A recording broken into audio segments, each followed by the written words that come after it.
What you gonna do, brother, when Jeff Townsend Media runs wild on you?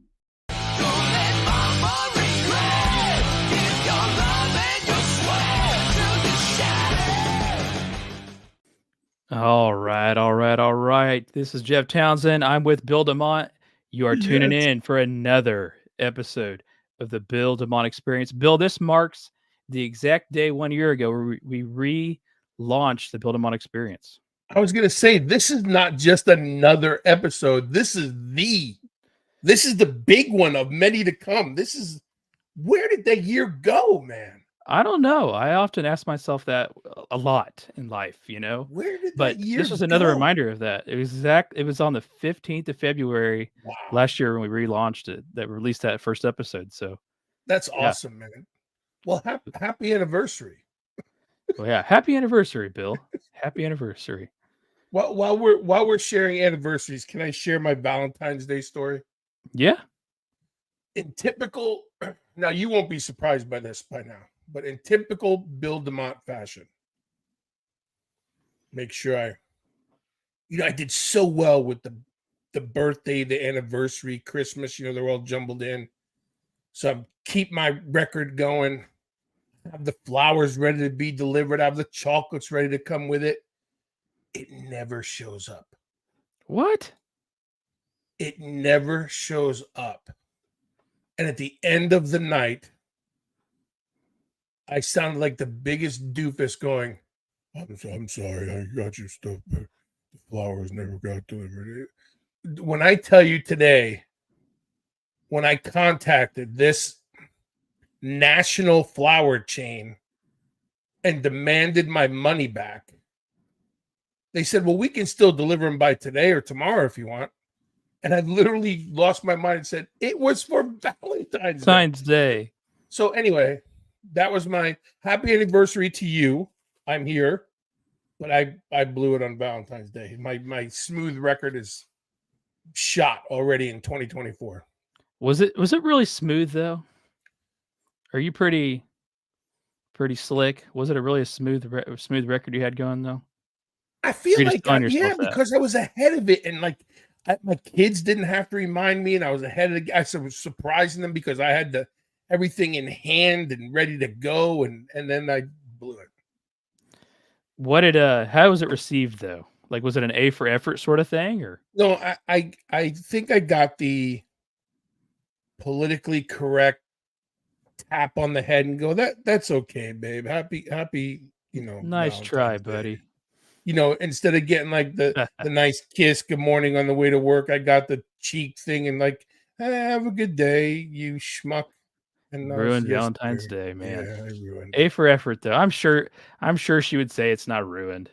Well, to the public, she'd say it's not ruined, but yeah, deep inside, she's like, got me now. Yeah, I'm screwed. Who is the service so we make sure we never use it? I don't. Is it local or is it chain or? It's it's has the numbers local 1-800 in front of it and has something to do with flowers, and so it's not like a local mom and pop shop thing. No, it was 1-800 flowers. There it is. I'm throwing them out there. And you know how they wanted to fix it? How many? They wanted to send me a $20 coupon on my next purchase. But it's only valid for 3 months. Yeah. It's only good for the next 30 days. It's only good to the end of February. Yeah, it's damage is done. Maybe you can recreate this Valentine's Day and do it again. I think Lacey's more excited for our 1-year anniversary than she is for Valentine's Day. So for your 1-year anniversary? Our 1 year, you and I, me and you, us and them. Okay. Oh, she's more excited about that than the Yeah, I hope she's listening and accept my public apology. She did. I did catch her listening a few weeks ago. I'm not sure she's watching today though. I'm not sure. She may be boycotting because of this. Yeah. If you are listening, I'm sorry. I'll say on the behalf of Bill, I'm sorry as well. Ruined Valentine's Day. Didn't have to worry about that at my house though, man. Just take care of the kiddos. They think anything's cool. That's it. The little candy hearts and your kingpin. Man, so we were off last week. We're both getting caught up on things, which is good because I'm behind as always. What do you know? I'm behind. Yeah. But we missed out on a lot of wrestling talk, man. Oof. gosh. And here's the terrible thing. I don't like when we miss out on wrestling talk, but it's all still the same conversation still going on. So I feel like we can catch up really quick here. It is all pretty much the same conversation, just a little bit of news happened since then. Yeah.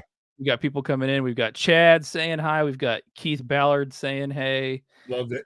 Joe on TikTok. We got people on 8 different platforms saying hey to you, right? Love it. Hey, everybody.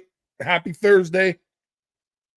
Happy Thursday. So let's kick it off. So let's try. There's some news on all the companies, right? Yeah. Right, we'll go ahead and kick off with, and to be honest, I would say, I don't know if you agree, I think our viewership, our listeners, our audience primarily watch WWE more. I think, judging by the conversations we have, I think you're right. Yeah. So we'll go ahead and start off with the latest WWE discussion, and we'll do that. I'll kick it off with the video here. Sure. If I could find it.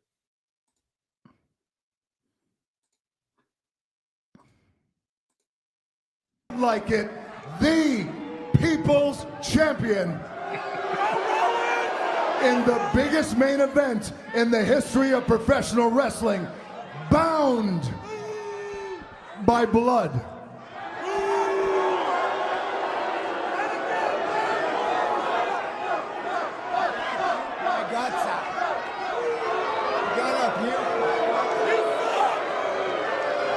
But it is not your right, it is not your distinction to determine the main event. It is mine. I won the Royal Rumble.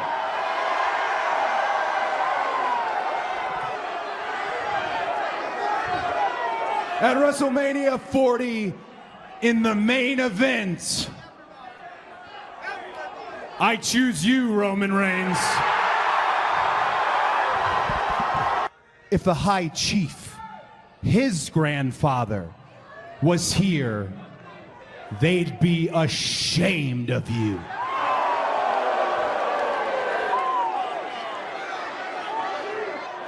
And when you're talking about his blood, you're talking about my blood. So now we have a problem.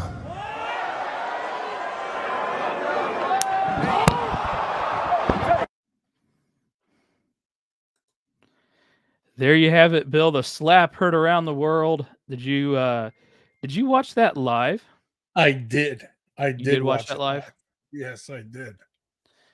Your thought? I'm going to come at it from a different direction, because you and I say this all the time when we're talking about whatever company and whatever, when we're talking about wrestling.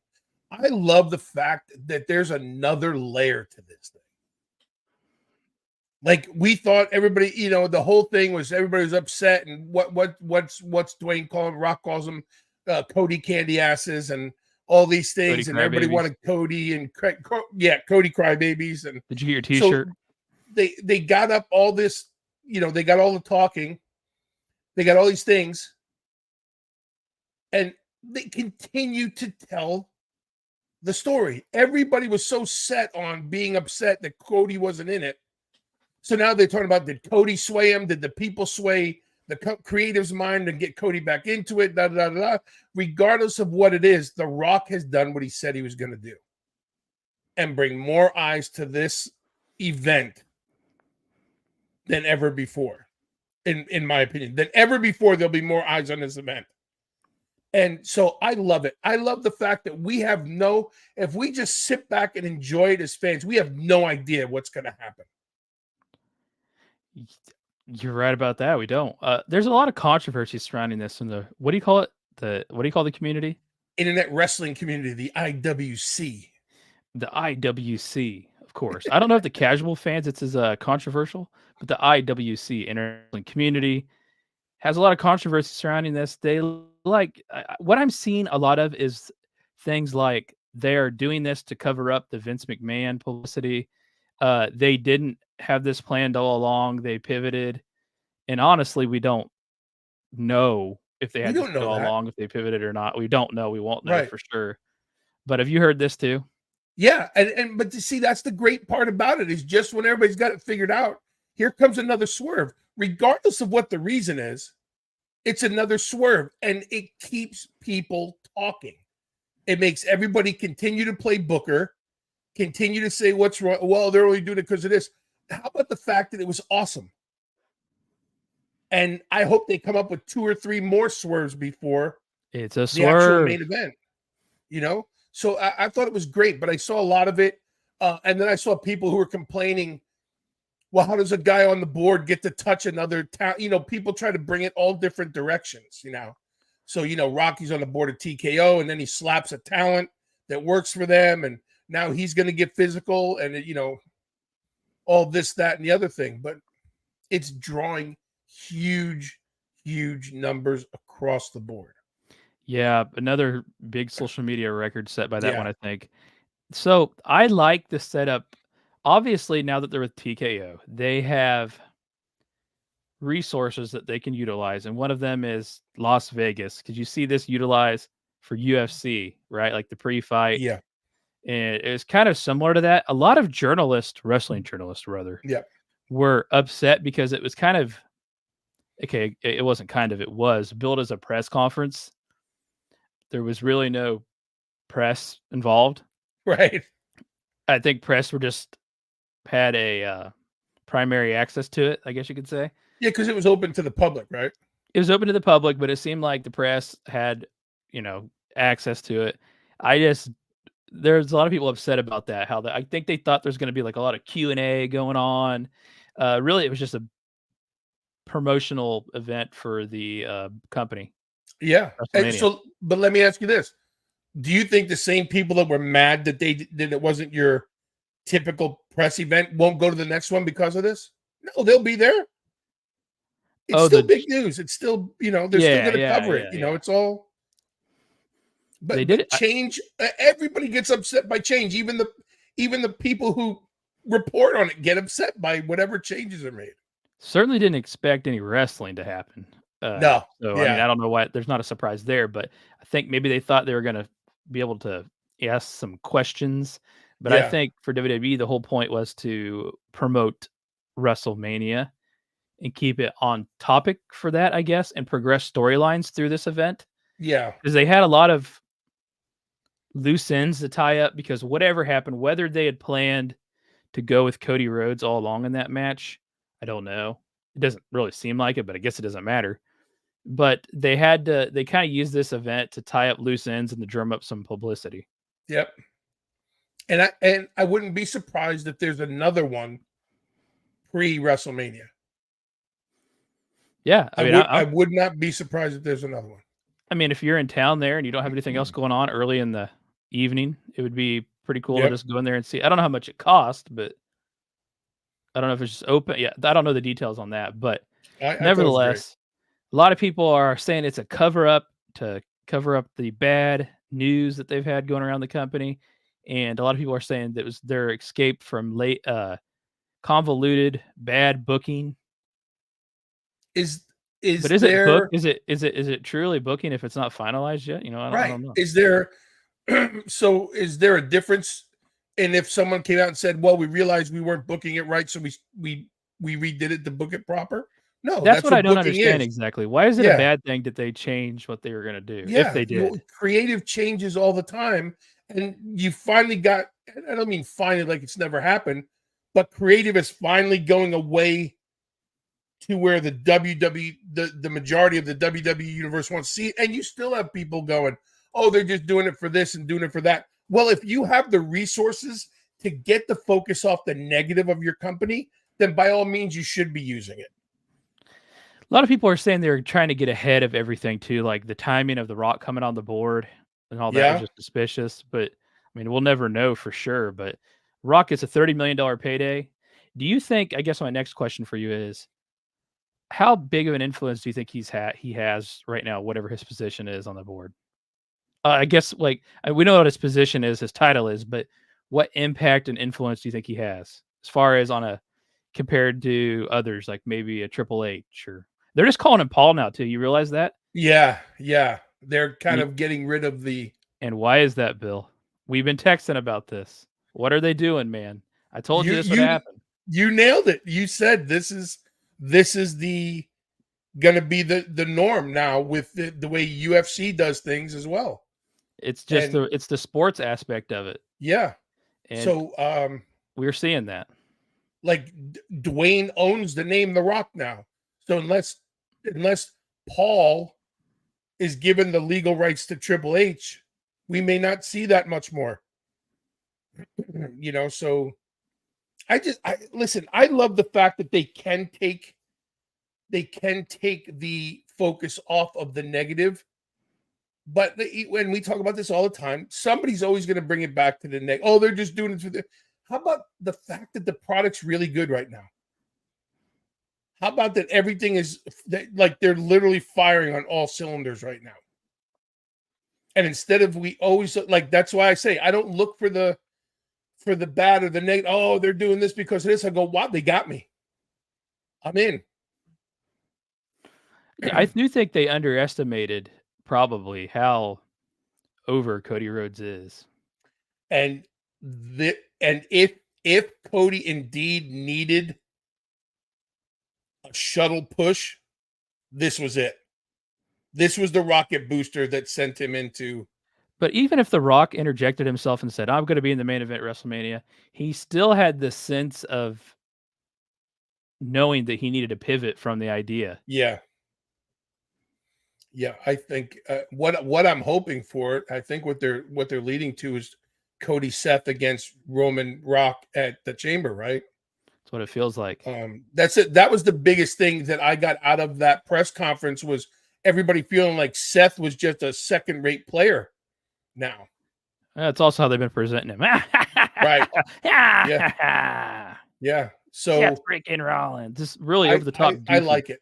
I think it's going to be good. I'm looking forward to it. I'm actually looking forward to both events, the Chamber and WrestleMania. And I think everybody thinks they're going to get the end of the story, and they're not. I'm going to go on record saying they're not even coming close to the end of the story again. Some stories I heard just people chanting or people talking about it's the 9th inning, right? Because Paul Heyman, how many months ago, a year ago, said, we're only in the 3rd inning. And people going, it's the 9th inning. No, it's not. This game's going into overtime. Sorry for all those out there. Some people did not like my Seth Rollins impersonation. I liked it. I'm just happy that he's going to get into something legitimate, I guess. Sink his teeth into something. It's just kind of been this goofy character on TV. And its presentation's weird, right? You have Cody Rhodes comes out in a suit at this press conference. Dwayne "The Rock" Johnson comes out with a cutoff tee on, right. Muscles all out. Then Seth Rollins is wearing whatever Seth Rollins wears. It's just that part of it was a little bit odd, but Seth Rollins' presentation's been a little bit off for me, and I'm excited to hopefully he gets in something that he can dig his teeth into a little bit and get away from that Seth freaking Rollins and go back to just. I like his promos. I like the way he's been talking. It's been a little more matter of fact. Yeah. I like the barbs going back and forth. It gives it some legitimacy. For me, I think it opens the door for Damian Priest, and that's an outing I could really sink my teeth into is Priest and Rollins. So like I said, I'm excited all the way around. I'm not looking at they're doing it for this or this. I'm like, entertain me, make me believe in it. Here's one thing I'm going to be curious to see, and how important this is. I don't know. You tell me in your opinion. How important is this to tie it into the bloodline in a strong manner? I know, right? I think full circle it will be because The Rock's part of the bloodline, right? But they've got all these other different stories inside of the bloodline that have kind of been put on pause, like the Usos, Solo, all that stuff's kind of off to the side right now. How important do you think it is to continue some of the things they had developed with the bloodline storyline? I think it's going to be hard to get back to that fully engaged bloodline storyline. To your point, I think they've gotten away from it a little bit. Jimmy's this way, Jay's this way, Solo's kind of going. You separate himself. You see the wise men only at certain times now with Roman. All the other key players to me, Sami Zayn and guys like that are kind of just everybody's kind of branched off again. So I think the bloodline thing is just going to start to become the head of the table conversation and not so much the bloodline. I mean, the bloodline will be a part of it, but I don't think I find it very strange and hard to bring the Usos and Solo back into it and make that a tight unit again. Yeah, it'll be a challenge for him. We'll see what Yeah. they do. Yeah, I just, how does this bloodline thing all come to an end eventually? You know, I don't know. It doesn't have to right now, though, I guess. You know? It doesn't have to. And I think the days of, oh, it doesn't matter what we did last week, people don't remember. People do remember, and I think they're working like they do, and they're trying to be consistent. But I just see it, everybody going. I think initially it was one of those things that at any time you could bring them all back together for any reason. I think they're past that now. They're all becoming their own individual characters now. The bloodline thing, I think, just leads us into the head of the table, which you can always come back to now because that's been put on the back burner now because they're not facing each other. I do think that I am drawing at complete blanks on what I was going to say. What I was going to say is I do think this is going to cause some confusion on how this all plays out with if Roman Reigns loses the title. Right. And like what manner will that happen? Because once he loses the title to Cody, there might be like another match. I don't know how much more they can get out of it after that point, but the question is, what will they do after that? How can they tie it back in to the bloodline? Right. That's where Roman Reigns' story's got to progress, right? Whether The Rock's involved with it or not. Yeah, it has to. It has to be he's still the head of the table. He's not the head of the table because of the Universal Championship. He's the leader of the family, right? So I think it has to go on past this. But ultimately, though, you can't deny getting Rock involved in WrestleMania somehow, I feel like. No, yeah. Listen, people were gonna go to WrestleMania regardless. But did I read it right? Where they've just sold another 10,000 tickets for tomorrow night's SmackDown? I don't know about SmackDown. I thought you were going to talk about WrestleMania tickets. So if I understood the article, they sold another 10,000 additional tickets for tomorrow night's SmackDown because Rock will be on with Roman. Gotcha. Well, Jesus, Christmas, dude. That's 10,000. Yeah, if that's true, that's a lot. Yeah, that's huge. That's 3 AEW houses. I don't even know what arena they could be in. They could just open up that many seats. I don't know either. But yeah, you can't turn around. You can't really underestimate. Also, I mean, understate. The Rock just got paid $30 million too. I mean, if they want to utilize The Rock, they just paid him $30 million part of this board thing. He's going to be involved. $30 million. And he got his name, which you're right. It's could be worth more than that. Right, because now all merchandise is his. He owns all the intellectual property now. No one can make a cent off of his name any longer. I don't know how that works with what WWE would do, but point being, The Rock name and brand is worth a lot of money. Millions. And I mean millions. Back to the other championship. So looks like McIntyre and maybe Damian Priest sneaks in the picture somehow, but it looks like McIntyre will be involved, right? It looks that way. He's kept himself in that picture the whole time, man. Yeah, Drew is just one of those constants, and I think that's the plus. Like what we've been talking about. There's so many constants, and there's so many players, and I love this Drew that now no longer cuts promos and just talks like he looks. You know, like I always felt like he was cutting promos, whether they're scripted or not. It still felt like a promo. The past month or so, when Drew talks, this is a 6'4", 270-pound man talking to you. He's a big guy. And it's just the believability is there. I mean, he looks the part. He's always looked the part. He looks great. He works great.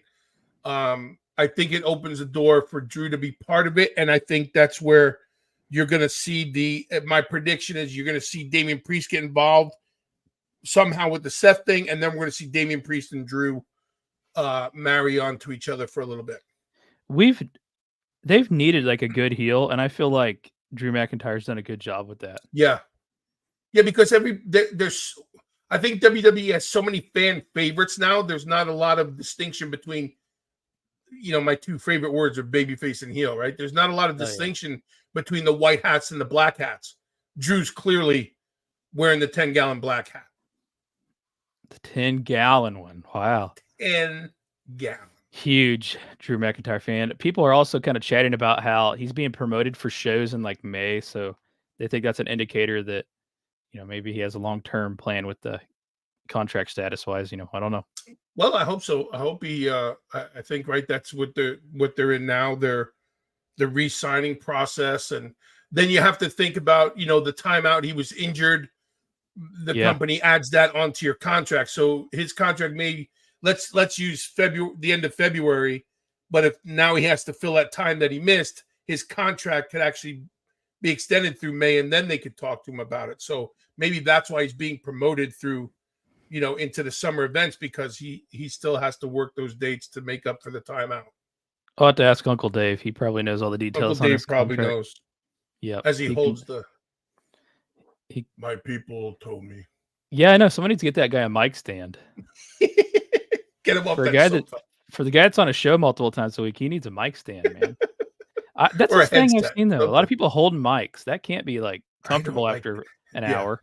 I don't like it. Yeah, your kind of volume goes everywhere, and Ricky Bobby. Dave. We're too hard on Dave. What else are you thinking on the WWE front, man? While we're on it before we move to another company. I tell you, I watched NXT last night. That was wasn't the best NXT show I've seen, but I did like the Braun Breaker and Baron Corbin getting the tag team titles though. I dig what they're doing, and I know why they're doing it. Here's someone else that I'm kind of high on now that I'm a fan of, is the young lady who's like riding the coattails of Valkyrie. And I still can't get her name right, but I think she's going to be a tremendous asset. There's a lot of women in NXT, and the shows tend to be, woman heavy on it. There are a lot of, they get plenty of time. Yeah, they get plenty of time. And I'm not against that. I agree. I don't think it was one of the best shows they've had in a while, but listen, the only way you're going to get those reps is being on TV. Yep. So while everybody else is, and rightfully so, right? Because everybody says NXT is the third brand for WWE. Yes, it is, but it's still that place to grow and learn. So I always try to look at it that way instead of being critical, right? I critique it, but I won't be critical of it because there's still, and you see a lot of good things happening. Yeah. I mean, and you gotta really understand what it is too. Yeah, and so I thought it was a good show. I watch it. I'm engaged through most of it. And then there's some things like I go, it's it's run its course. That's the brand you use though to like experiment too, though, right? Yes, that's exactly what it's for. Let's throw it against the wall, see what sticks, and if it doesn't stick, we have enough talent and opportunities to move forward and then get these other people, caught back up. So when you got involved back then, would you imagine that it is what it is today? No way. I knew that was the vision. Like, this is the vision.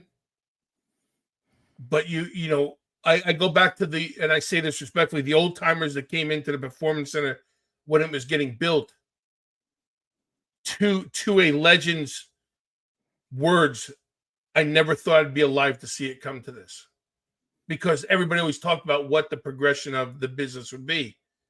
And so, like, I never thought, regardless of the reason, I never thought I'd be around it long enough to see it come to this. And it's just amazing, man. And it's just hats off to Sean and Matt Bloom and Ryan Smiley down there and Paul, and for sticking to it, and everybody else that's working down there and doing their thing, because it really is clicking, and you really see the talent that is spending time there. And I'm not saying people don't, but you really see the people that are spending time there, because every week they're getting better and better. Trick Williams, perfect example. Oh yeah. Perfect example. Pivoting to SmackDown, didn't they also announce Logan Paul? Like they got a full loaded card tomorrow, don't they? Yeah. And they're bringing how out about all the this big guy? guns. How about this guy? We talk about The Rock. Put Logan Paul in the same conversation. Yeah. Put him in the same conversation. The eyes he's bringing, but the just the way he's presenting himself, and he's really starting to get a feel for who he is. Not Logan Paul the celebrity. I think he's really starting to get a feel for who he is as Logan Paul the wrestling personality and things like that. So hats off to him. I'll always praise him for what he's doing. So it's a stacked show tomorrow for sure. How are you feeling about the Chamber coming up before we move on to the next thing? That's the last thing we'll talk about here at WWE. You excited, brother? Are you gonna get up 5 a.m. to watch it, brother? Well, that was the thing we were talking about this weekend, because you don't watch anything live. I mean, post live. So Billy was trying to figure out. He goes, "Wow, what time do we have to watch that live?" I'm like, early in the morning, dude. So we may catch the later version, but I am looking forward to it. The later version just consists of logging in anytime, right, and watching it. You realize that, right? Okay. Which, thanks to you and many others, now that I have to get used to this streaming idea and everything, I have to figure this out. So all it consists of is clicking on it, just like you would if it was live, but it's just not live. But it also consists of my little sticky notes going, press this button, go to this. Maybe Billy can help you. Yeah, but I'm looking forward to the Chamber. I really am. I think it's going to be a good build up to Mania. AEW, full of death matches last night, street fights and all that. But before we get into all that, I do want to show you something and get your thoughts on it. Oh, you're going to get me worked up. So many of you, I am very excited about tonight's big announcement. You might have heard earlier today, the TD Garden announced AEW is returning to Boston on Wednesday, March 13th. That will be a very important night for AEW and the entire pro wrestling industry, because Wednesday, March 13th, 5 weeks from tonight, will be AEW Big Business, live in Boston. You're not going to want to miss this show. Tickets go on sale this Saturday. The event takes place 5 weeks from tonight. And if you can't join us live in Boston, you're going to want to join us right here on TBS on March 13th, because Big Business is going to be one of the most important nights ever in AEW, and a night that the entire pro wrestling industry will remember. Thanks, guys. Back to you. A huge announcement. Did you see this? Another big announcement. Yeah. I'm trying really hard not to be. So I go first. Is there no one that they have that could make this announcement other than Tony Khan? I think he wants to make it, Bill. I know he wants to be on camera. I know he wants to make those announcements. But are you setting yourself up to fail by having Tony Khan do it? This is big business. This is the biggest. The whole wrestling world is going to be talking about it. It's going to change the industry forever. But I haven't heard anybody talking about it other than speculation of, if the big business is you're introducing Sasha Banks or Mercedes Moné, that's not, the whole wrestling world's not going to be talking about that. You don't think so? No, because the biggest thing she did was show up in New Japan and win the championship. That was huge. So I don't know if big business is the thing. That's the thing about these big announcements that AEW makes 7 times a year. They have these big announcements, and then I wonder, I go back to Jay White. They announced Jay White, but Jay White isn't 6-man, isn't 12-man tag matches. Yeah, it fell flat a little bit, and all these big announcements kind of fell flat a little bit. So you've got to back up what you're saying. I don't think Jay White fell flat because of anything he did. No. And I'm not saying because of what he did. It's just here are these big announcements. Miro and all these, you know what I mean? Across the board. Did you just say Miro? Yeah, Miro. Big enough. Here comes all these people, so They have a is great Miro? talent pool. Where in the world is Miro? Yeah, right. So is your big announcement Mercedes? That'd be cool, but is that enough to draw me to TD Garden? And then I'm always a big fan of going, hey, and if you can't be there, don't worry because you can watch it on TV. That's the part that stuck out for me. If this is a huge announcement, you want people to have to be in that arena. So anybody in that Boston market or that whole area within 3 hours driving distance, you're right. I can watch it on TV and have the best seat in the house and not have to be there. And then from what I saw, the biggest part of what people were saying is, boy, why would you go to TD Garden when you can't fill that kind of arena? That's why it's a big announcement. He's got to try to fill it. So do you think that breaking news is enough to fill TD Garden? I've worked in the Garden many times. To fill the Garden, no. You're gonna fill TD Garden. You're gonna, I don't think so. Yeah. But you can move some tickets, maybe though. I think that's the thought behind it, right? Yeah. So what do you think happens? Do you think it's about Mercedes showing up, Sasha Banks? I'm just going by what the scuttlebutt is. I don't know what the big announcement could be that's gonna have the whole wrestling world. You know what else they're saying, right? Streaming? No. Well, I don't know, but Okada. Now, how many of your friends, in your wrestling group, know who Okada is?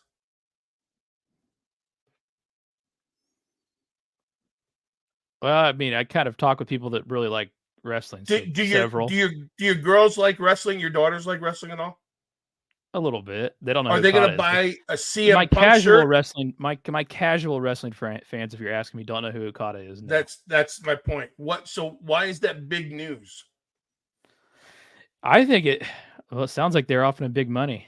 It's good. It's big news though. I mean, I don't know if it's enough. Whatever's good for business, I'm a fan of. But I don't know what you're going to do with him, but it always goes back to everything is this big news and it's going to set the world on fire. And the track record is 70% of the time it doesn't. Well, I think it's also what they do after they get there, right? And you're adding more people to an overstaffed talent pool to begin with.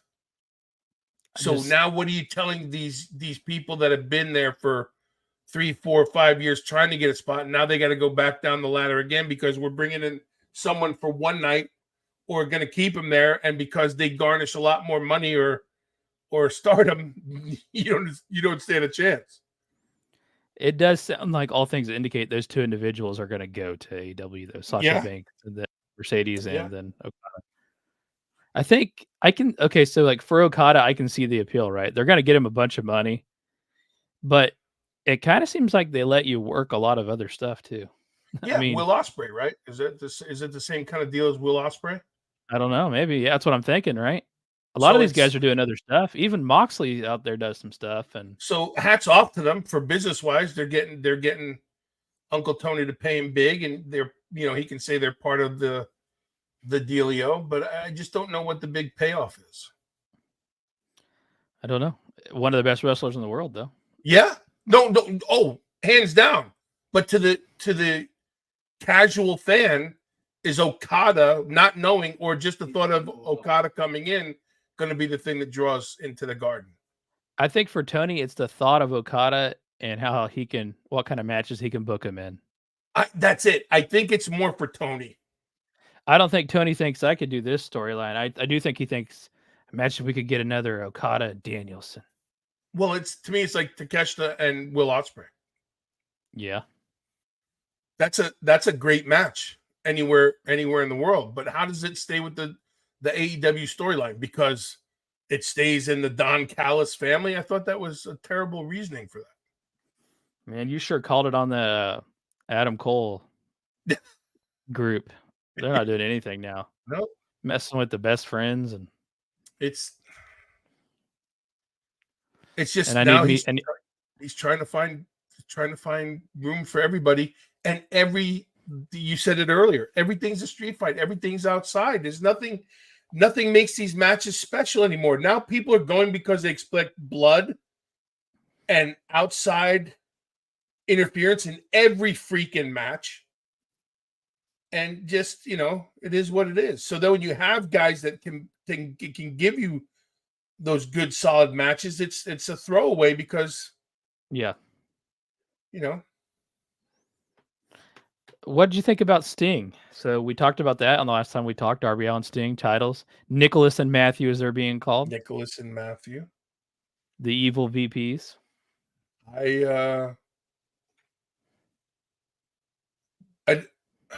No matter how I say it, right? Someone's going to say, "Oh, what does that mean?" I'm not interested in it. Sting's last match, you would I don't know. I think should be one of your big announcements. That should be, okay, we're pulling out all the stops and we're bringing in this person you wouldn't expect, or whatever it is, or I don't know. I just don't, and I don't see what's Ric Flair going to do ringside with the Young Bucks. Kind of forgot about Ric Flair. See? So all the things that were built up for Sting's final match and this big, and now it's just a storyline. It's just a thing. So to be honest, I'm not. I thought the match, the tag team title match, was good though. Yeah. I didn't understand Darby Allin's promo. I know a lot of people loved it because he referenced Cody, but yeah, we'll talk. I was going to talk about that. Yeah, he kind of just throws out that those VPs, those being the Young Bucks, were never big fans of his, and the other VP, and not Kenny Omega, right? But he didn't talk about the brutal assault that they did to him. They wore those white suits and they had his blood all over them. Yeah, he totally let that alone. Yeah, they didn't talk about that. And how am I supposed to take Darby Allin serious about complaining about how he wasn't welcome? That guy's on every show, everywhere. He's on TV every week. He's the indestructible. So you got a guy 140 pounds and he's complaining about the EVPs, but he's on more than they are. So I didn't understand I know he's trying to be this badass, confrontational guy. I just don't. I can't make the connect. I can't connect the dots. Yeah, he's not a badass because he's confrontational. He's just a badass because he keeps getting what he's willing to do to win a match. Yeah. I see what you're saying, but they don't really expose Sting. Well, because I mean, just to be honest, it's not that Sting. He's never been, I guess, had like the world's greatest promos, and I think that's kind of like the way you have to keep Sting, where he's not talking all the time. Yeah, kind of have that mystique behind him. But so it's just really up to Darby Allin to try to carry the load on some of that, and I mean that's just not his strength either. So, but it just strikes me weird. And I think we talked about this a couple episodes ago, of how Darby spent all the time talking, and Sting went, "Yeah, woo, sounds good." It's just that disconnect of, it's a little force fed, I feel like. So, but I like to see how the match goes. I think it's you're getting the pay-per-view, right? Yeah, sure. No, I'll let you know how it goes. Yeah, I'll take everybody's word for it. There was some good matches last night, though. I like both of the street fight themed matches, kind of thrown together though. But I just wish there was just one of them a show instead of all of them that way. Yeah, they had this weird balance of where like you don't see a lot of other guys, but you see a lot of Orange Cassidy, which I get. He's a few years ago, I think he had the most T-shirt sales on pro wrestling tees. But you don't really get some of these guys that we talk about. That I don't even know what's going on with some of them. You say names randomly, and I'm like, I don't know what's going on with that person. Yeah. And now all of a sudden, Matt Taven's jumping over the thing and going through a table, and he's on tax and all. Why? How did we get there? What is? I don't understand the Texas death match, Bill. That's why, because they were in Texas. Yes. Yeah, but that's it. It could have been. I don't know. It's not like the old Texas death matches. No. Everything in AEW is a Texas death match now. Yeah. I've never seen so many people get choked out and get up and walk out. Wow. What Have show you ever was it seen I it? was watching where they had him and they're talking about the oxygen supply? That was it, right? Yeah, Yeah. Okay. It was last night. Okay. yeah. The oxygen supply. Then you get up and walk out. Commentators do a great job, but they're telling a different story than what we're watching. So it's Yeah. Maybe they're trying to connect the pieces. I don't know. yeah, I get it. While we're on the AW, what else you got? Um, You can talk about your guy that I finally sold you on. who's that? Swerve. Yeah. Yeah, big fan. I think Prince Nana, don't be mad at me. I think it's time for them to split up. I think it's time for them to split up Yeah. because if you're gonna if Swerve is gonna go to that next level, Mm-hmm. and it looks like that's the path he's on, Do you like his feud he has right now? At least he has a little bit of a feud. having Nana dancing and everything, and like Yeah.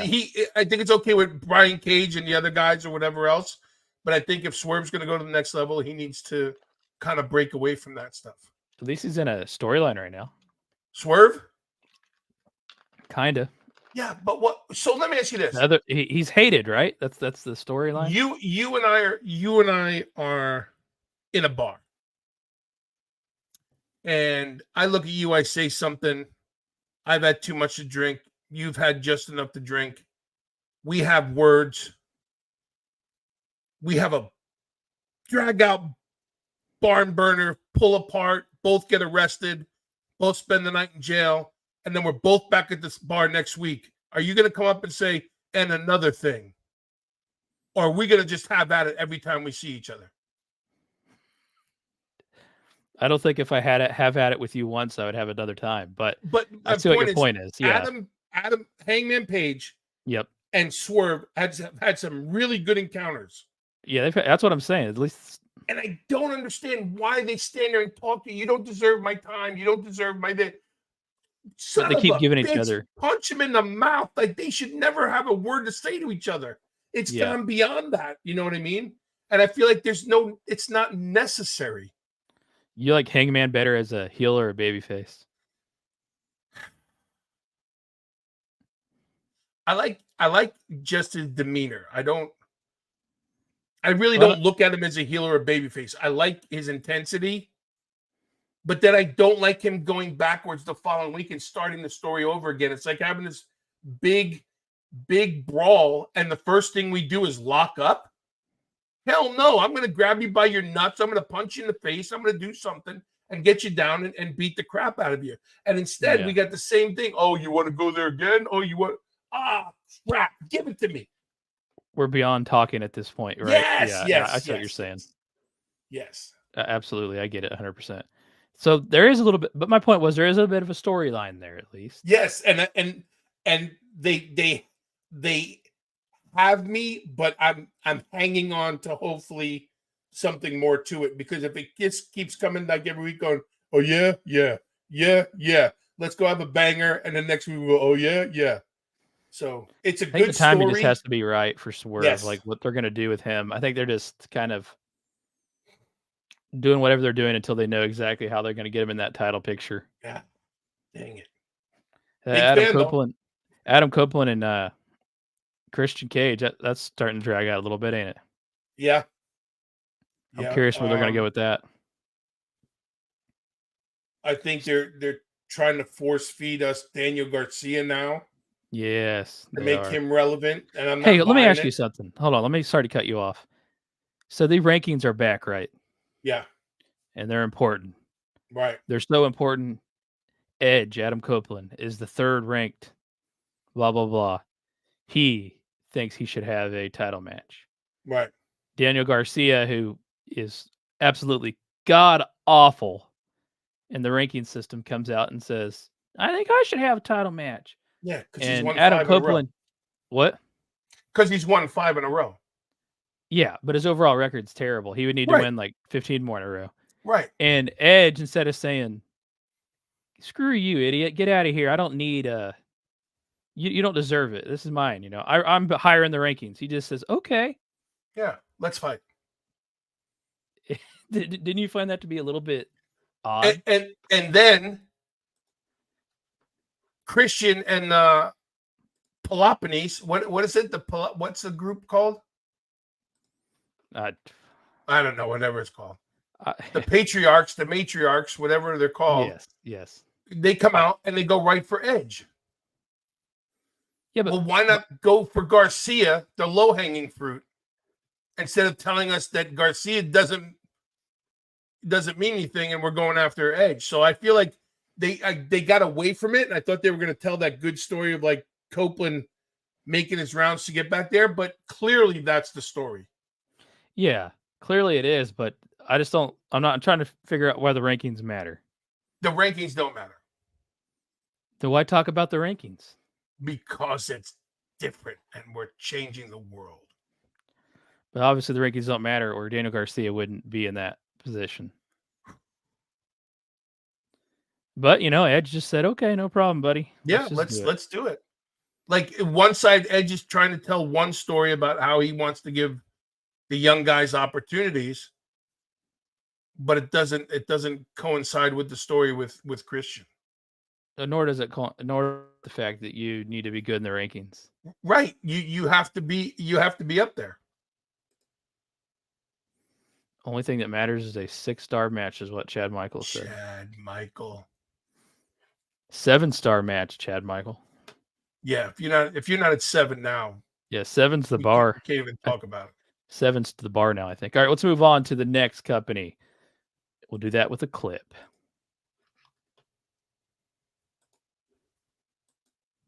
This up because of this from the front page of WrestlingObserver.com. I have never heard of anything like this before. What's that? The TNA wrestling roster is looking to find a path forward following Scott D'Amore's departure from the company. Members of the TNA roster publicly voiced their support for D'Amore on social media after the announcement. Today, Fightful published a letter that members of the roster sent to Anthem Sports and Entertainment CEO Leonard Asper and D'Amore. In the letter, the TNA wrestlers expressed their belief that D'Amore is still the best possible person to protect TNA's present and future. We feel strongly, the letter said, that a wrestling person, in quotes, needs to be intimately involved at a high level to ensure the amazing company we have all built and product we have provided to our fans continues to grow and flourish. It is our opinion that the best possible person for that role was, is, and will be Scott. They have arranged a letter-writing campaign to Anthem to bring back Scott D'Amore. Bros, has that ever happened in wrestling? I hope Dude, this is 4D chess. This hold is on the a greatest second. booking ever. I've been around a long time, and I've seen a lot, okay? I can't ever remember, like, the head booker of a company being ousted, and the roster all got together to do a letter-writing campaign to ownership to please bring this person back. Alvaz got you to laugh there. I like that.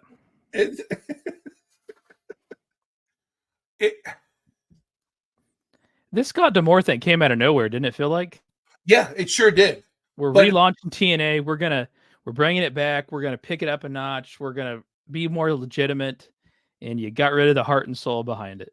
Oh, But part of it, so- not only, but So there has to be more to this decision than just going, okay, you're out, we're in, right? So and I guess depending on what you read or who you listen to, it's been in the works for quite a while.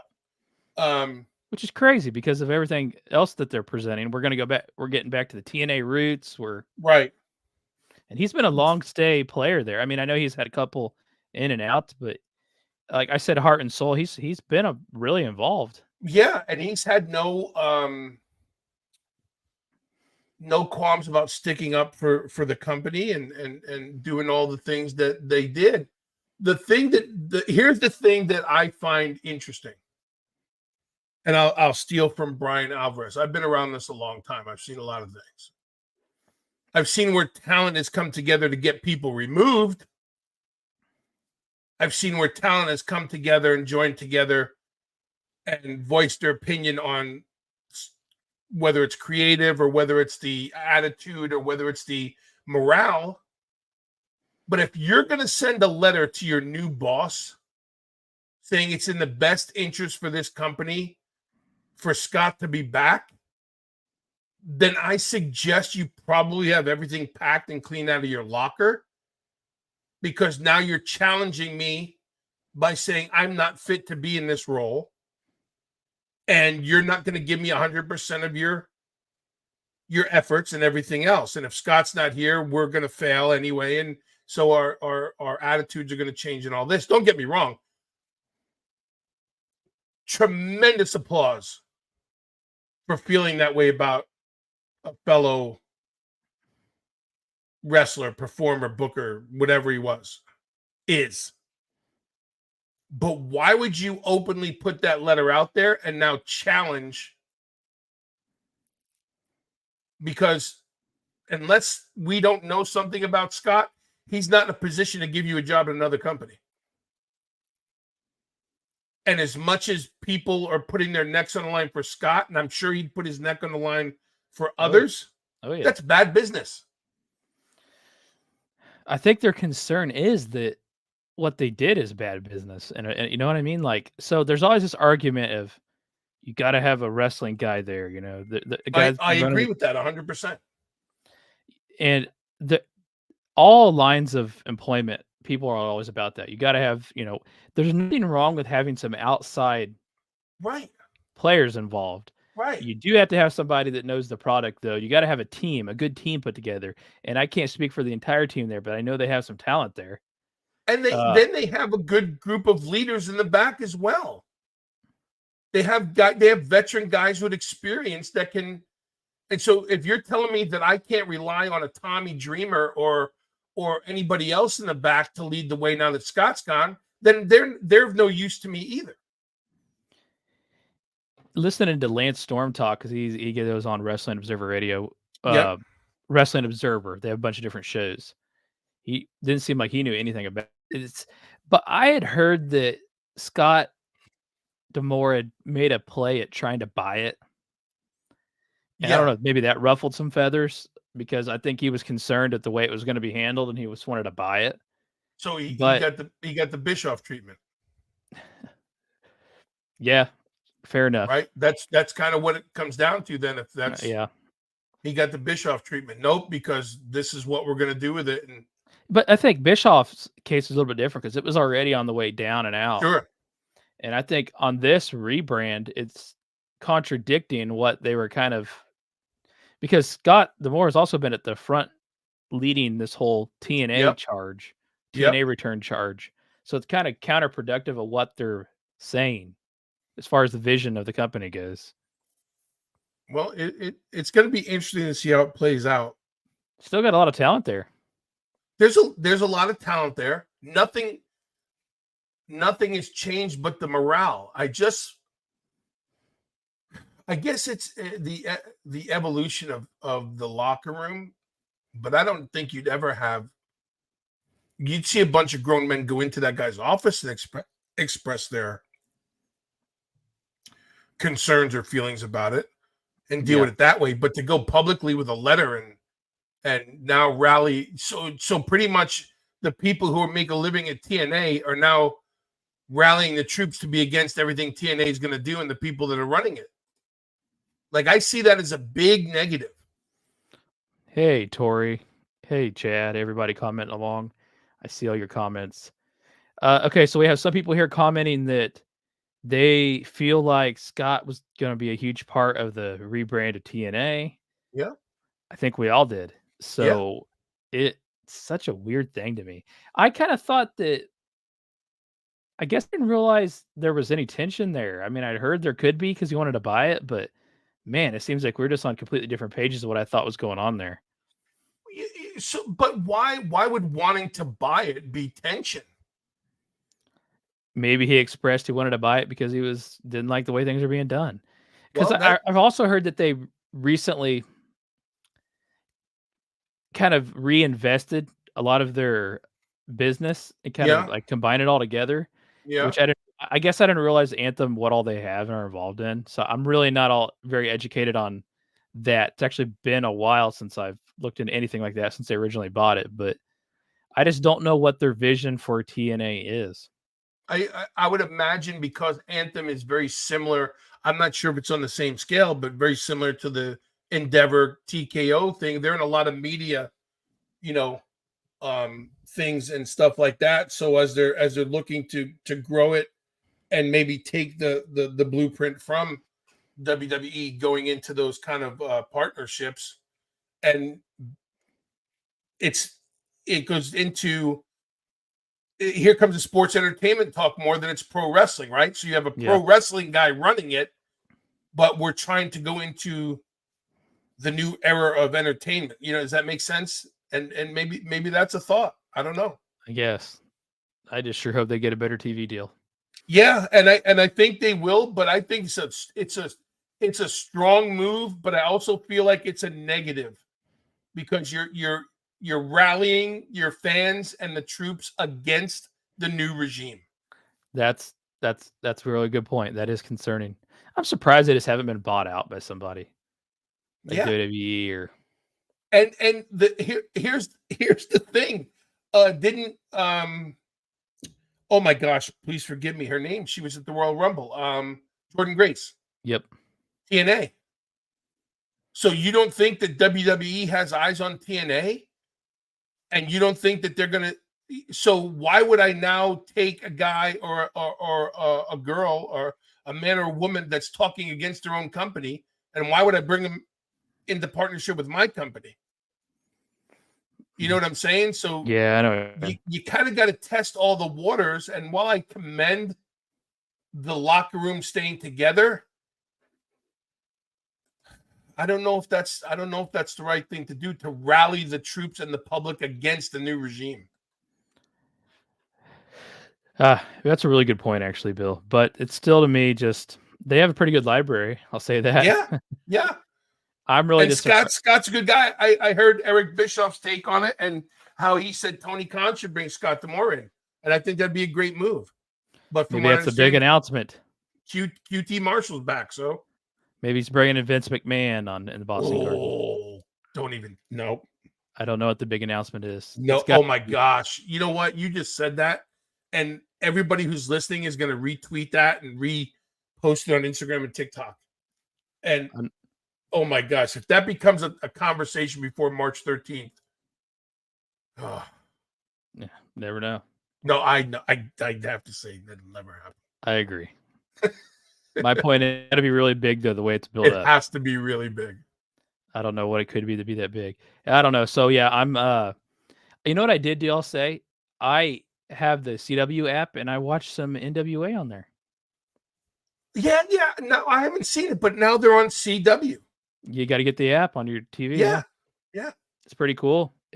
I don't know if you'd watch the YouTube stuff ever, but they got they're on there now.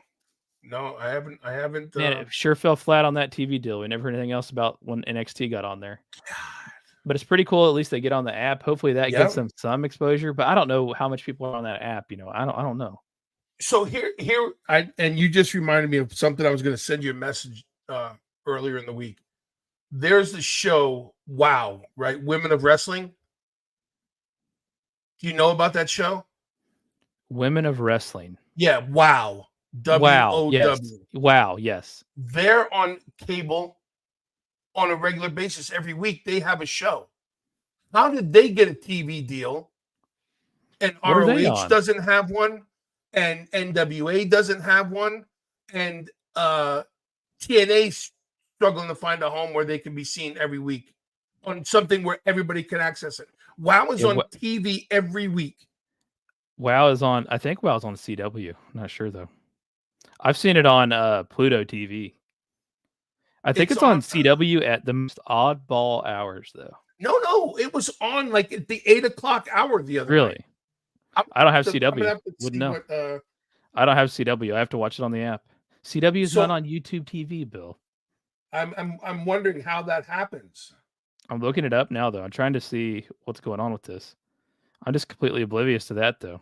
Maybe it is CW. I was watching I was going through the channels. And I'm pretty sure it's on the CW app. So maybe it's on CW. Then it's on cable because I have CW on my regular, like, cable subscriber or whatever the heck it's called. and it's there every week. Tuesday nights, I think it is. I'm reading here. It's definitely on the app. Starting of 2022, it started being on the app. I knew it was on the app. And so they have a weekly show. How can we not have products like the NWA and ROH? And how can we not have this? those shows? I just read this.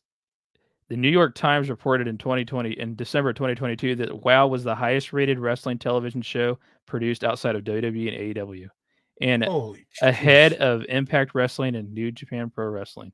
Wow. And this is attributed to the show being available on every cable home in the United States. Basically. Yep. You're right, man. So how the heck is that happening? Yet we have all these hidden gems that people can't see, or you got to stream them, or get an app, or watch them on YouTube. And here's it's not a knock on those women at all. I'm like, good for them. But how can that small group of talent get that opportunity, and we have, other talent that are struggling to find a home? I need to look into this. I'm trying to remember.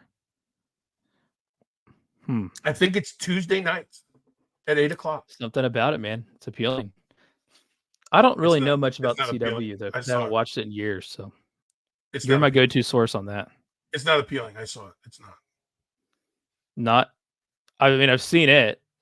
It's a women's wrestling show. It's not. Is it the presentation of it that you're not a fan of? Yeah, and knowing that all the talent that's out there, how is no one else jumping on this opportunity to not take that over and take that spot? It's the third most watched, brother. God, 2 years ago. Unbelievable. Yeah, you don't believe it, do you? No. I would have thought. Yeah, I wouldn't think it would be, but I don't know. I'm gonna look more into this though. We'll talk more about this next week. Okay. Man. So it is that time of the episode where we go to on this day in pro wrestling history. We have 5 this week. Love Let it. me start queuing things up and getting ready. It was an eventful week with some cool things. We're going to cover Monday through Friday. Okay. So we'll go back to Monday. See if I can find it here. On this day in pro wrestling history, the 12th, February 12th, 2017. Bray Wyatt won his first WWE Championship in the main event of WWE Elimination Chamber in Phoenix, Arizona. The chamber match also included AJ Styles, Baron Corbin, Dean Ambrose, John Cena, and The Miz. Let's check it out.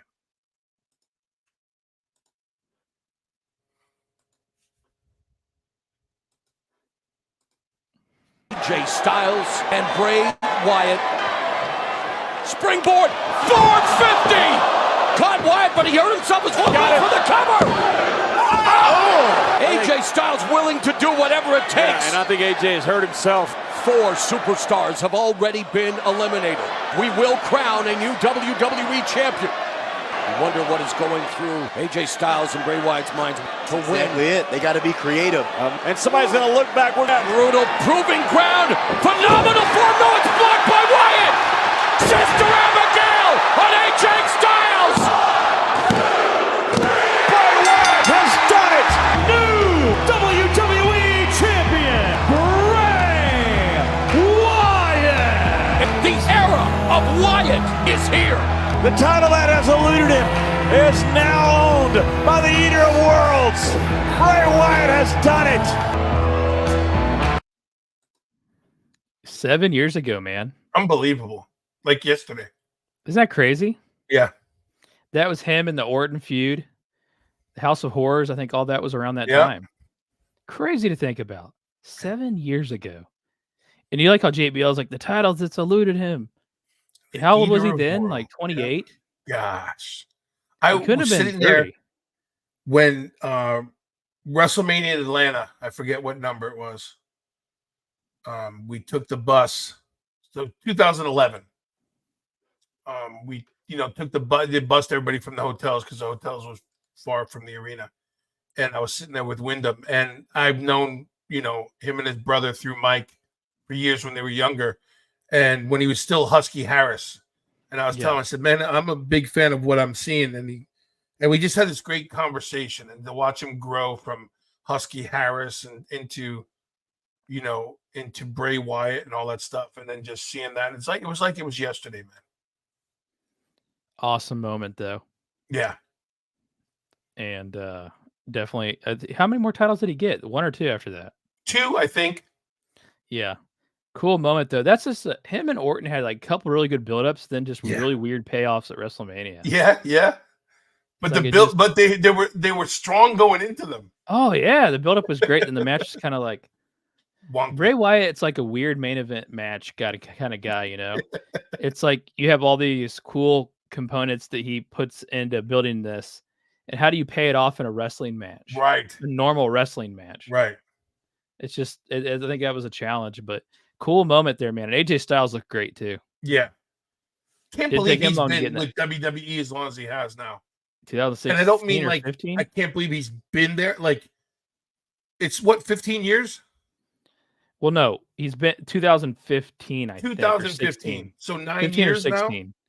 Now? 15 or 16. So yeah, unbelievable. Yeah, he was pretty much in the main event picture within a couple months too. Yep. Talented guy. Move on to the next one. This was the 13th, 1997. Shawn Michaels forfeited the WWF Championship and cut his "Lost My Smile" promo on an episode of Raw. It was actually like a Thursday Raw or something rare. The rumored creative plan was for Michaels to retain the WWF title on this show against Sid in a Rumble rematch, which would set up the eventual rematch between Michaels and Bret Hart at WrestleMania 13. Hart was already booked to win the final 4 elimination pay-per-view match 3 days later, which would go on to earn the right of that match. But let's watch it.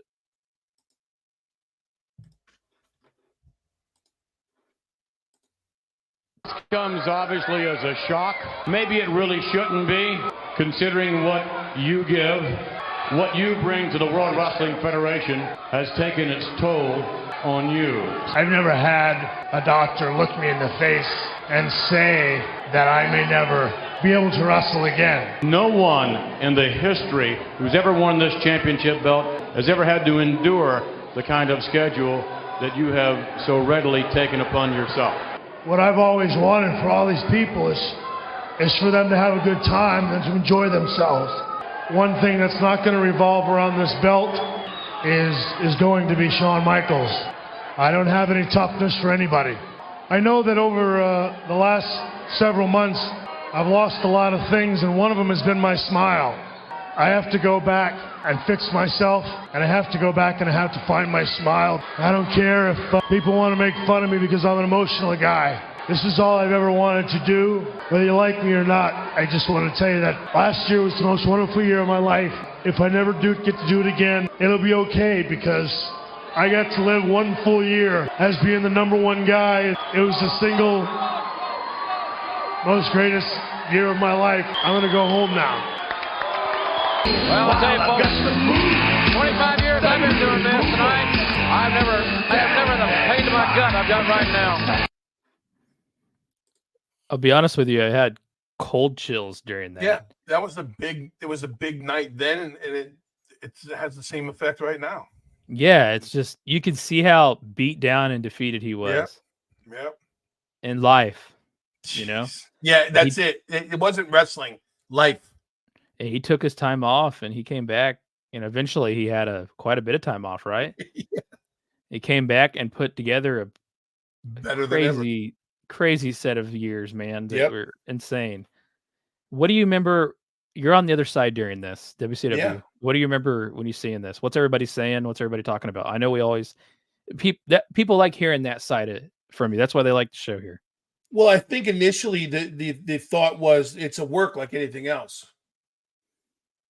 And then, but we had guys there at the time that knew Shawn and knew some of the boys on that brand. So then you find out, and the backstory of life and all that other stuff that he was dealing with and trying to navigate.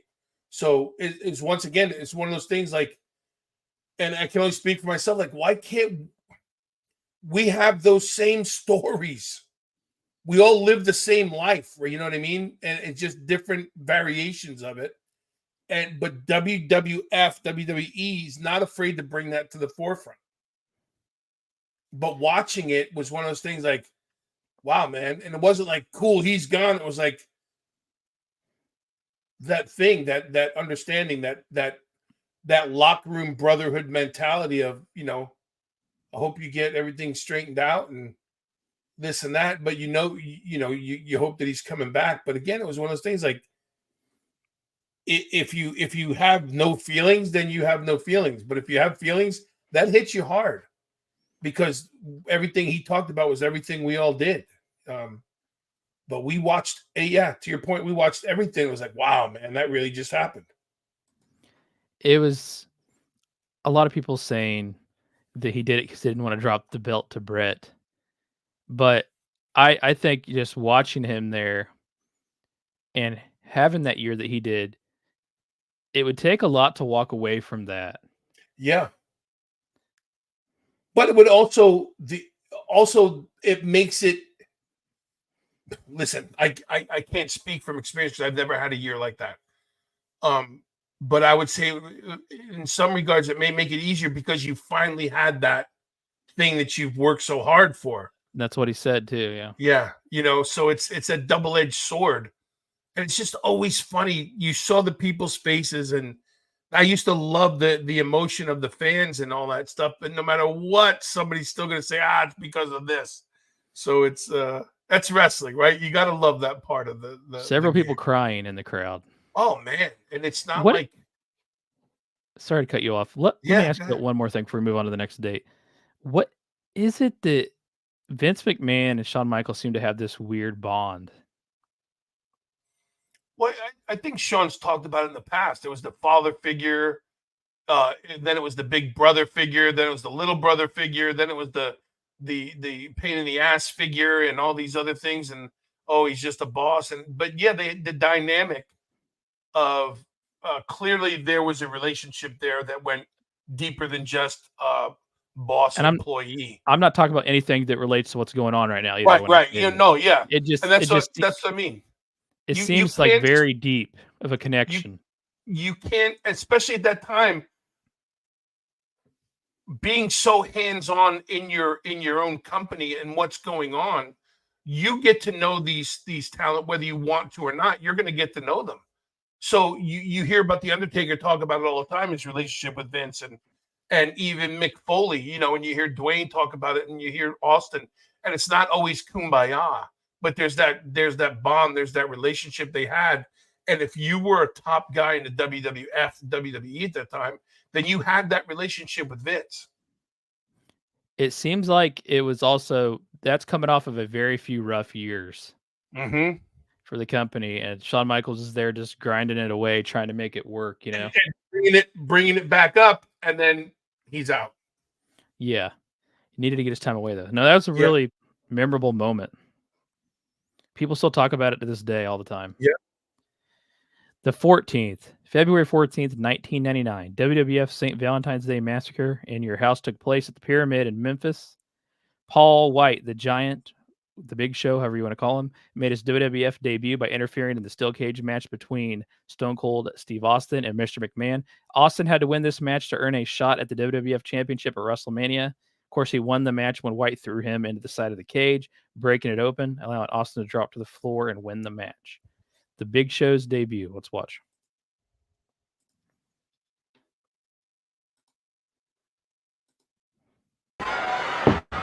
Oh, no! Stunner! Austin stuns McMahon!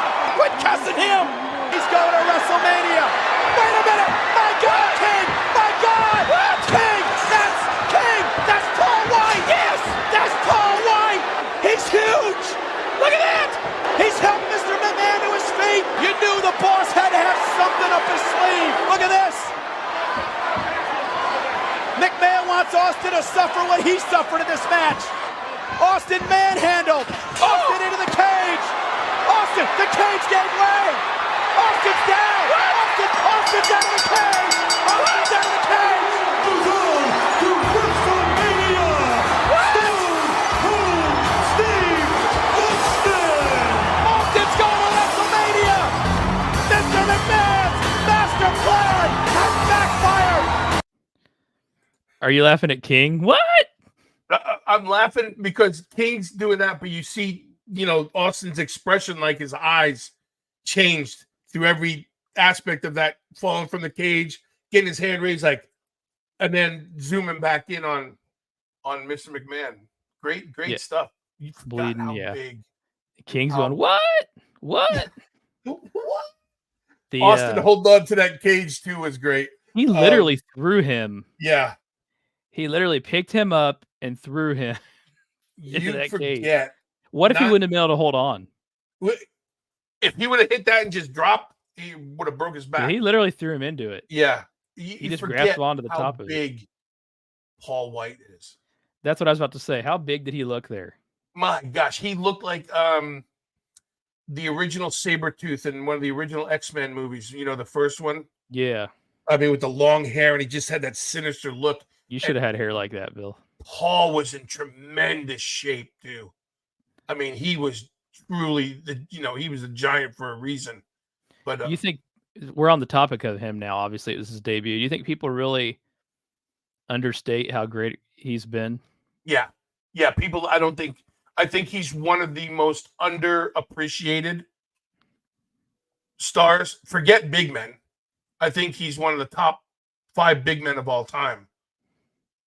But I think he's definitely underappreciated. People, until you go through his catalog of years of what he's done, then you go, holy crap. Like, he's been the man for so long, and so many reincarnations of the Big Show and the Giant and Paul White and all these things. He's cried. He's cried. Yeah, he's done it. He's made you laugh. He's been bald. He's been the sumo thing. He's done it all. But I was sitting there thinking about it, like, wow, 99. I felt like he left us and was gone for years before we met up with him again. But it was only 2 years. But it was a long 2 years. At that time, when he left, that was a long 2 years. Because go back to what I was going to ask you, though. Again, what do you remember on your side when this happened? WCW. Well, you knew he was going to be a killer. You knew when he, like, you never doubted Jericho when he left, because Jericho believed in Jericho. And he stayed to his vision of what he wanted to do and why he got in this business. So when Jericho left, there was a lot of doubters, and he proved them all wrong. When Gant left, when Paul left, you knew that Vince was going to make him just enhance the monster that he already was, because but he instantly he got beat right away too. Yeah, but that's the thing. That's the WWE way. Yeah, I get it. But can you weather the storm? Yeah, he's so big he could weather. He was so good in his size. Yeah, of course. Yeah. So it was one of those things, like I said, I can't speak for everybody, but I knew the majority were like, sticking it to us, but it's working out for you. You know what I mean? Can't root against each other though at a personal level either. No, nobody was rooting against him. Another moment here. Let's go to the 15th. Okay. February 15th, 2004. Eddie Guerrero defeated Brock Lesnar in an upset victory for the WWE Championship at WWE No Way Out at the Cow Palace in San Francisco. This match was Eddie Guerrero's first WWF Championship, and I think it made him a Triple Crown and a Grand Slam champion overall. Let's watch it.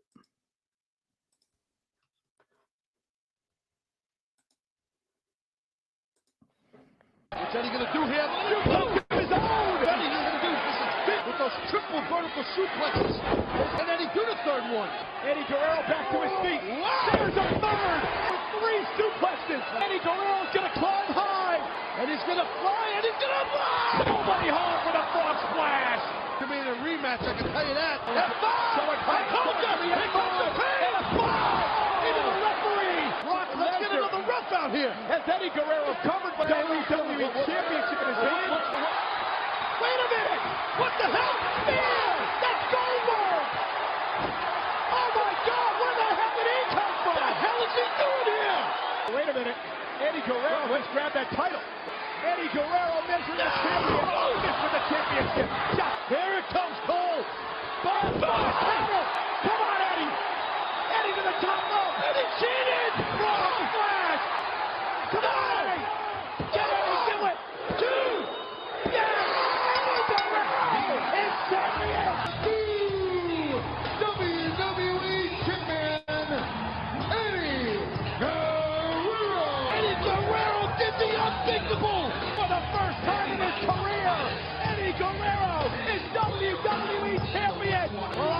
WrestleMania. Eddie Guerrero worked his ass off for so many years. Eddie Guerrero did it, and that's Eddie's mom right there. Taz losing his voice. I wonder if Brock appreciated that match then as he probably does now. That's a really Brock good question. Was really relatively young with us. Well, this is the big match build up him and Goldberg, right? Yeah. Then they both leave. Yeah. So it was eventually. It was really good. I don't think he needed Goldberg though. I agree. I just wish you would have. I wish you just would have hit him with the belt. Then yeah. And then look at that was the first thought. Looking at it again, watching it now, going, it was so not needed. Okay, it ties into, but we probably could have figured out. But they could have figured out another way to do that. But that was always the idea was, and not because Brock needed protecting, but you knew Brock Lesnar was going to be a monster. And at that time, he was a monster, but nothing to the level he is now. You know what I mean? So that's always been the direction. And that's where you go. That's where WWE is better at it than anybody else. They stay the course and they make sure they protect him. Even if we don't necessarily think something should have to be there, he's protected enough to at least, okay, there's circumstance. Much like when Drew McIntyre got rid of him at the Royal Rumble, right? Yeah. It was because Shelton came underneath and there was a nut shot and all these little things that protect you that go into it. But I wonder if Brock appreciated it then as much as he does now because and Brock and Eddie had good chemistry too. Eddie Guerrero could have wrestled anybody. Eddie Guerrero could make my starfish look like $1 million. The crazy part is no one is talking about how Goldberg got involved. Yeah. Like people that are actual wrestling fans were just so happy because of the moment. It didn't matter that, and Eddie Guerrero, that was his gimmick too, right? So it didn't really matter how he won. If that would have been the move that led to the finish, I think people would have talked about it. But the fact was it was a what move. Didn't show is he did pin him after that and he kicked out, I believe. Yes. So we got that part of it in, but then it was still Eddie that beat him. Yeah. What a moment though for Eddie Guerrero after you'd known Eddie quite a long time before this, so I'm sure this was cool for you to watch. A long time. I was always jazzed for Eddie. I am always jazzed for Chavo. I got to know all the brothers, Hector and all of them. Great family. They just, it's just their way. It's just the Guerrero way. You love them and you hate them and you're mad at them and you want to kiss them and you want to punch them in the mouth. But at the end of the day, they're ride or die guys. And anytime Eddie succeeded, we all succeeded. If you were part of Eddie's family and part of his circle, when he succeeded, you succeeded. So it was always awesome. Another thing that always sticks out to me when I watch these kind of matches with Eddie, he's not a very big guy, but dang, he sure doesn't come across as a small guy, even in there with Brock Lesnar, suplexing him. Eddie, his physique it was always great.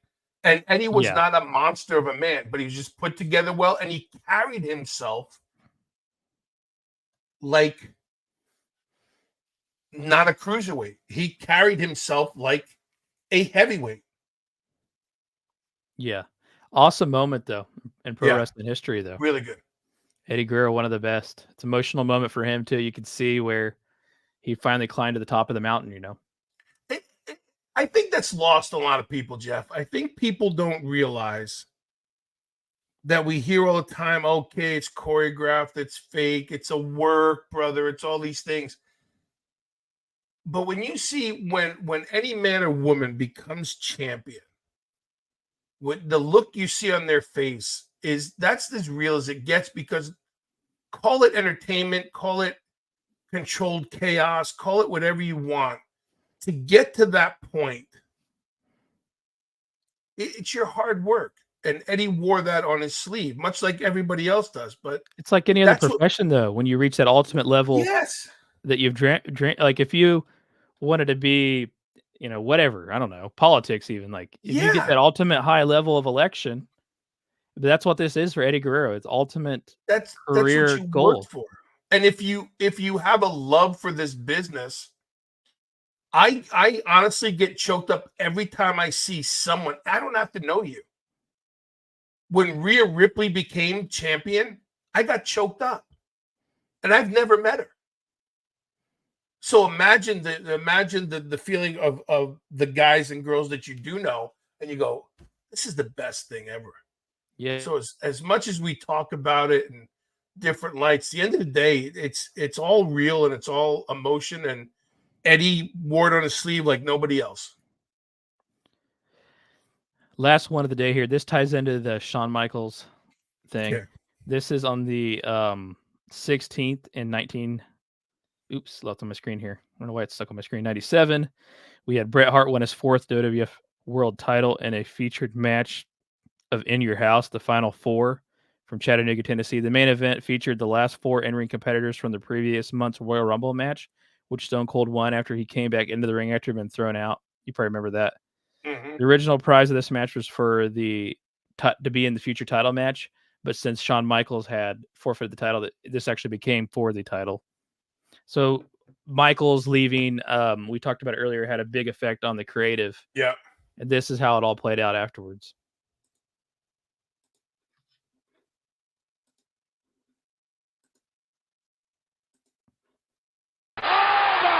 It's over! It's over! Undertaker's gonna do it! He got it! The Undertaker is one move away from being the WWF champion! Leave him alone, Austin! He's finished! Undertaker going for the tombstone! What's he doing? Austin is obsessed with Bret Hart! Oh, that's one way to get Austin out of this thing! Undertaker knocks Austin down, and there's a clothesline. Bret Hart did it. Bret Hart's the champion. Bret Hart's the champion. Bret Hart has done it.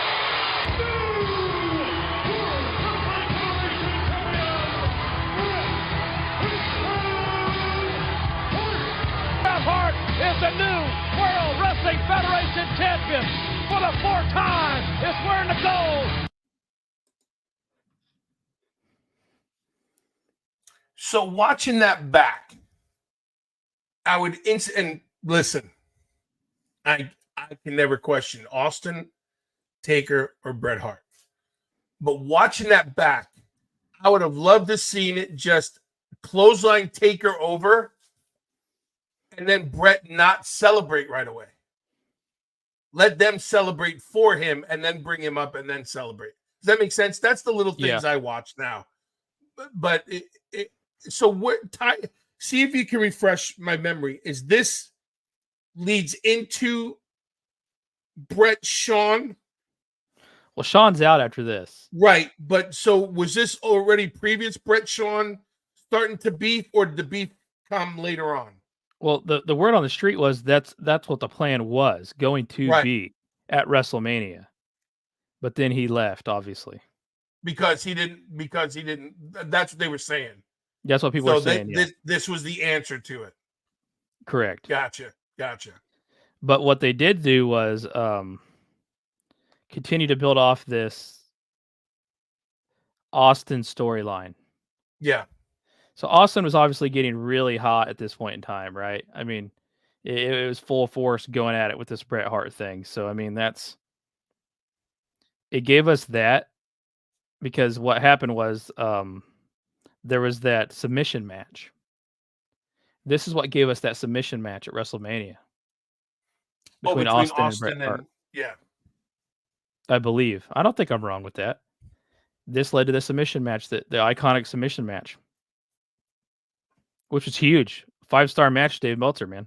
Yeah, back then when hitting 5 stars was impossible. Yeah, it was. Yeah.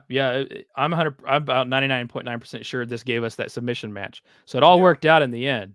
But I believe the original creative was for Michaels and Bret Hart to go at it, but it ended up being. I'm sorry. Go ahead. No, you go ahead. But that was the leading into. So that was 97, And that goes to show you how hot Austin was getting, Taker was getting, Brett was, because this is the time when they're starting to take back over, right? This is when they're starting to come back out of it. And this is what WWE did better than anybody else. They had multiple superstars. They had multiple attractions. They had multiple kingpins. So no matter what happened, you thought, okay, Shawn Michaels gone. Okay, there's a lull. No. By the way, here's the other 3 guys that can carry the ball. What I'm trying to remember is, so there was like a weird after effect of this because that Bret Hart was not the champion at WrestleMania. I believe it was Undertaker had that match with Sid Vicious. So what I'm trying to remember in my head is how that all connected out and went in together.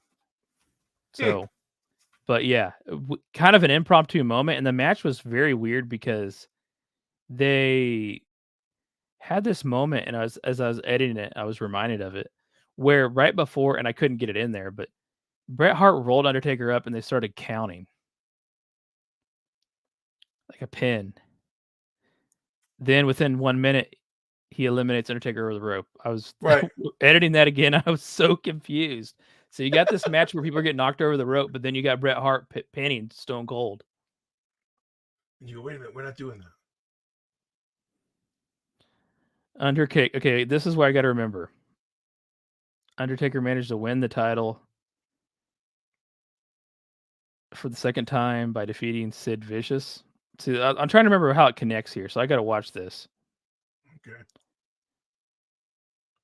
Okay, so let's see here. He faced both Vader and Austin in a 4 corners elimination match for the vacant title at In Your House 13 Final 4. Following month, Undertaker managed to win the title for a second time by defeating Sid Vicious. Yeah, I'm going to look more into it, how it connected. Yeah, how that came to be. Yeah, because it had happened fast, right? Because WrestleMania was right around the corner. Yep. But definitely just an iconic moment in the sense that things were going absolutely crazy and they had to completely change what they were doing. Yep. This match didn't miss a beat.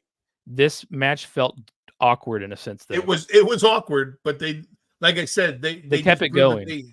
They had three guys. We got that Austin Bret Hart match, which I don't know what more anybody could ask for, because that was a freaking great match. Some of the, I don't know about you, but that's one of my favorite matches ever. That's a great match. The chemistry that certain guys had together was unbelievable. Yep, and Bret Hart finally fully embraced that bad guy. You know. Yes. He fought for a long time. Yeah, he got over it. Man, that comes to the end of the episode here. With another awesome episode, dude. What a great year. So much good conversations.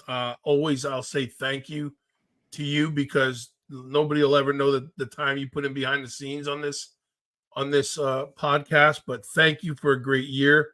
I love that everybody's getting involved. Chad and Tori and everybody who watches us across all the social media platforms. And this was a great episode to kick off a new year of the BDE. So tremendous job, man. Thank you. Yep. Happy 1 year, Bill. Happy 1 year, Jeff. If you're just joining us now, make sure you go back and check out all the previous content. We have some cool evergreen stuff at BillDeMott.com. We've covered Tough Enough Season 3 in deep dive. We've covered the United States Championship history of that title in an extreme deep dive. We've talked about the career of Bill Goldberg. A lot of great conversations that we've done in long form too. We got to get back to those again. That's a lot of work though for me. Yeah, it's a lot of the beauty of what it is though is we have so many more people commentating on the YouTube channel now of past episodes, because I'm glad they're catching up to them. So it's really cool to see what everybody's catching up to. But I like when we take those deep dives because they turn out to be really great episodes. Yeah, they do. And this was another fun one, Bill. And thank you for everybody listening. Yeah, make sure you check out the previous content if you haven't. And yeah, check out the work at the Bill does with the foundation as well. Yeah, man. Yeah, we're busy. The starfish reminded me of that. I can't forget it, but that starfish back there. I'm telling you, this office is a complete shambles this week. We've been so busy. You got the Shakespeare skull back there too. Are you reciting some Shakespeare? You notice it all, man. You notice it all. That's who I talk to when I'm working at home. Well, there you go. All right, man. Hit us with your catchphrase. All right, everybody. Do what you say what you mean, and mean what you do. And keep being you, and keep being great. Don't let mama regret. If your love Jeff Townsend Media. CG, good night. And the question is, do I stay here? Will you be back? Are you gonna come back? Will you be back? Are you coming back?